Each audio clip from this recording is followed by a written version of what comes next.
సంప్రదాయం, ఆధునికత ఈ రెండు కలిస్తే ఎలా ఉంటుంది? అదొక అద్భుతం.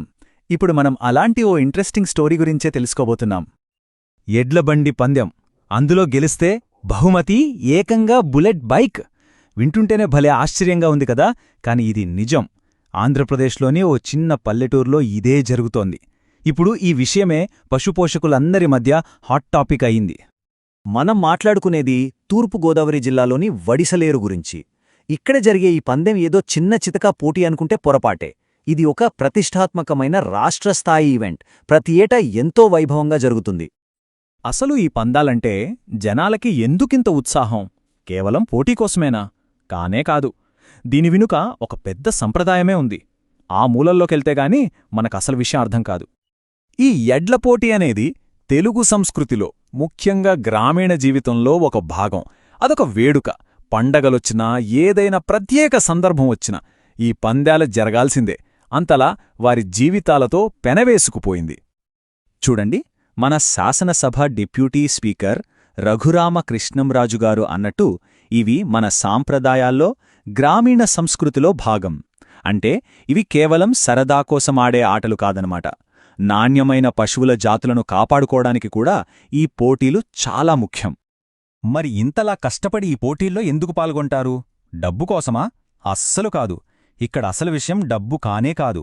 ప్రతిష్ట, సమాజంలో పేరు, గౌరవం, ఊర్లో తమ పేరు నిలబెట్టుకోవడమే వారికి అసలైన గెలుపు. అందుకే ఈ పంద్యాలంటే అంత పట్టింపు. సరే, ఇంత పెద్ద ఈవెంట్ను ఇంత విజయవంతంగా నడిపిస్తున్నది ఎవరు? దీని వెనుక ఉన్న వ్యక్తి ఎవరు? ఆ కథేంటో ఇప్పుడు చూద్దాం. ఆయనే డాక్టర్ గన్ని భాస్కర్రావు. ఆయన గురించి చెప్పాలంటే ఆయన ఒక రైతు, ఒక జనరల్ సర్జన్, అంతేకాదు జీఎస్ఎల్ సంస్థల చైర్మన్ కూడా. తన తండ్రి కీర్తిశేషులు గన్ని సత్యనారాయణమూర్తిగారి జ్ఞాపకార్థం ప్రతి ఏటా ఈ పందాలను నిర్వహిస్తున్నారు. చూసారా, ఒక డాక్టర్ అయ్యుండి ఒక గ్రామీణ సాంప్రదాయాన్ని ఎంత గొప్పగా ముందుకు తీసుకెళ్తున్నారో. ముఖ్యంగా ఆ బుల్లెట్ బహుమతి అనేసరికి పశుపోషకుల్లో భలే జోషొచ్చింది. డాక్టర్ భాస్కర్రావు గారి కృషి, ఈ ప్రోత్సాహం రెండూ కలిసి ఈ పోటీల స్థాయిని ఎక్కడికో తీసుకెళ్లాయి. మొదట్లో ఓ 60 జతల ఎడ్లతో మొదలైన ఈ పోటీల్లో ఇప్పుడు ఏకంగా 100 జతలకు పైగా పాల్గొంటున్నాయంటే చూసుకోండి, ఈ క్రేజ్ ఎలా బుల్లెట్లా దూసుకుపోతోందో. సరే, పన్యమంటున్నాం, వేగమంటున్నాం. మరి ఈ రేసులో పాల్గొనే ఎడ్లు మామూలువి అయ్యుండవు కదా. వాటి ప్రత్యేకతేంటో చూద్దాం. కరెక్ట్. ఇవి పొలం పనులు చేసే సాధారణ ఎడ్లు కావు. వీటిని పందెమెడ్లు అంటారు. అంటే రేసింగ్ బుల్స్ అన్నమాట. వీటికి పెట్టే తిండి వేరు, ఇచ్చే శిక్షణ వేరు. కేవలం ఈ పరుగు పందాల కోసమే వీటిని ఎంతో జాగ్రత్తగా పెంచుతారు. ఇక్కడ మనం ఒక ముఖ్యమైన విషయం తెలుసుకోవాలి. ఎడ్లు అనగానే మనకు గుర్తొచ్చేది ఒంగోలు గిత్తలు. బరువులు లాగడంలో వాటిని మించినవి లేవు. కాని ఈ పరుగు పందాలకి మాత్రం అవి పనికి రావు. ఎందుకంటే ఇక్కడ కావాల్సింది బలం కాదు, వేగం. అందుకే ఈ పోటీల్లో దేశీ, మైసూరు, నరెడ్లు, కిలారు లాంటి ప్రత్యేక జాతులనే వాడతారు. అవి చాలా చురుగ్గా ఉంటాయి. ఇంత గొప్పగా జరిగే ఈ పోటీల గురించి వింటుంటే చూడాలనిపిస్తోంది కదా. మరి ఈ సంవత్సరం ఎప్పుడు, ఎక్కడ జరుగుతున్నాయో ఆ వివరాలు కూడా చూసేద్దాం.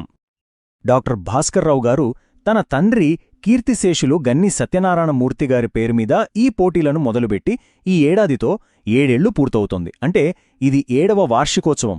ఇప్పుడిది ఆ ఊరిలో ఓ పెద్ద వార్షిక సంప్రదాయంగా మారిపోయింది. అందరూ గుర్తుపెట్టుకోండి, ఈ కార్యక్రమం పేరు గన్నీవారితో రాష్ట్రస్థాయి ఎడ్లబళ్ల పరుగు పోటీలు. ఎప్పుడంటే రాబోయే 2025 డిసెంబర్ 28వ తేదీన. ఎక్కడంటే తూర్పుగోదావరి జిల్లా వడిసలేరులో. ఇది వాళ్ల 7వ వార్షిక పోటీ. సో మిస్సవ్వకండి. ఒకవైపు ఆధునికతకు చిహ్నమైన బుల్లెట్, మరోవైపు తరతరాల సంప్రదాయానికి ప్రతీకైన ఎడ్లబండి. ఈ రెండూ కలిస్తే అదొక అద్భుతమైన వేడుక. ఈ కార్యక్రమం కేవలం ఒక పందెం మాత్రమే కాదు, మన సంప్రదాయాలు, మన వారసత్వం ఆధునిక ప్రపంచంలో కూడా ఎంత గొప్పగా నిలబడగలవో చెప్పడానికి ఇదొక చక్కటి ఉదాహరణ. మరి ఈ డిసెంబర్ 28న జరిగే ఈ 7వ వార్షిక పందాలను చూడటం అస్సలు మర్చిపోవద్దు.